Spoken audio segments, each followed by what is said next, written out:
Hello everyone, welcome back. Please comment, rate, subscribe, folks. Comment, rate, subscribe, like the videos. Also share the videos. I want to thank everyone that does like, watch, and share my videos. You folks are the absolute best. Listen, folks, there's a link tree down below. Has the links to all of my social media platforms. Please go down there, follow me across all my social media platforms and talk to me because I talk back. Also down there as well as links to all of my YouTube pages. Please go down there, subscribe to all my YouTube pages, and turn on the notification bell so when I post content, you folks will be in the know. Now, with that said and done and put to the side, I've come to talk to you folks today about the New York Jets joint practice against, the Atlanta Falcons. Man, we're keeping things rolling. This is only day one of the joint practice. We got day two coming up. And then, of course, we got the preseason game coming up as well Monday. So things are looking good. And the Jets are going out there and, trying to put things together. Again, we're building momentum so that we can go into the season and handle business. All right. Now, I'm going to start with the offensive side of the ball. Things were looking good today. Things were clicking well. Joe Flacco was 18 of 25. He had a TD. He had a 60-yard drive in this joint practice, which he capped off. Okay, he capped it off with a TD to Braxton Berrios.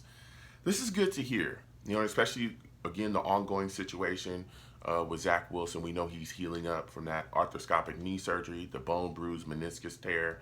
And so there's a good chance that Zach may miss maybe the first 1, 2, maybe 3 weeks. There's a lot of talk of maybe, he doesn't come back until week 4, making sure that he's fully healed, okay? So he may miss the first couple weeks of the season. And the more that you can get Joe Flacco and Mike White, whoever is going to be the starter, but right now it's looking like Joe Flacco, the more you can get this guy in rhythm, right? So that everything is working, everything is well oiled. He has connections. He's building, that kind of connection with the wide receivers, that rhythm that he needs to build to really get this offense flowing and make sure everything is rolling well, the timing, all that stuff. The more that you can get him out there to do that, especially, again, against live competition, guys out there that are not on the same team, that's good. And especially when you're hearing him go out there, succeed, and play well.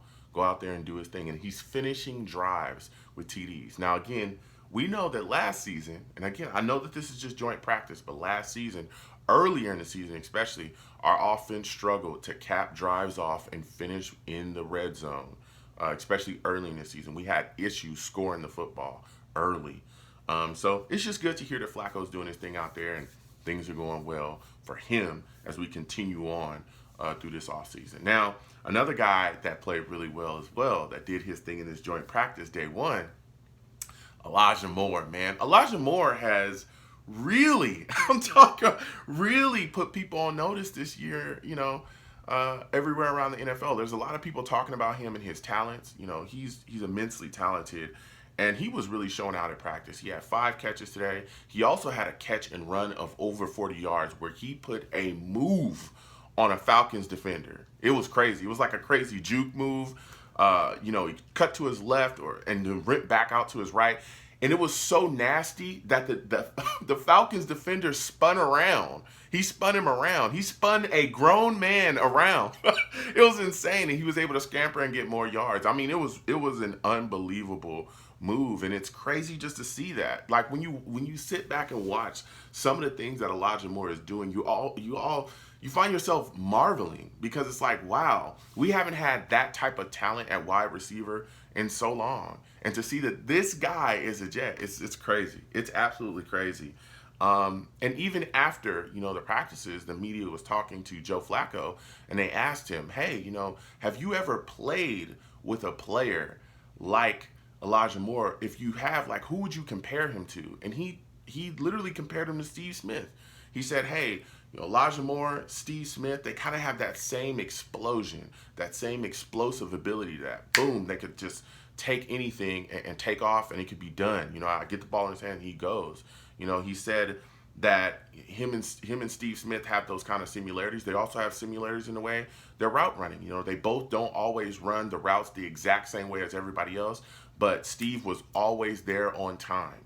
Steve would run the same route 7 different ways, but he was always at the same spot that he needed to be on time. He said Elijah Moore is getting to that point to where he's at the same spot almost all the time, but 90% of the time he's there. But as long as he continues and gets that consistency, sky's the limit for him. So I'm so excited about Elijah Moore, man. I think he has a big season this year. He's just such a good guy as well. You know, not just the on the field stuff, but then you hear him talk off the field, and he's just a good guy, man. So I want to see this guy continue to succeed, and he's continuing to put the building blocks together to really have a solid season. I'm expecting big things from him. Another guy that put some things together today in day one against the Falcons, Breece Hall. Breece Hall had a 75-yard running TD. Running out to the right, made a couple cuts, and then boom, he was off to the races 75 yards, and he was pulling away from the defender too. It looked really good. Listen, this guy Breece continues to put his name in a hat, man. He's going to be a guy that's going to have an impact in this offense this upcoming season as well. They're going to get the football in his hands. Michael Carter was also out there making plays too, along with Corey Davis. They both had 2 catches. CJ Uzama also had a catch too. So this offense is just continuing to roll, and I like the way that we're looking. I like the way that we're looking. So defense, listen, the defense was solid today too. They held Marcus Mariota to 7 out of 16 passing. Things were going well, man. Echols was able to really break up a pass. The Mariota's trying to get to Pitts, which is huge because the last time we played the Falcons, Pitts just had a field day against us. He had a field day, man.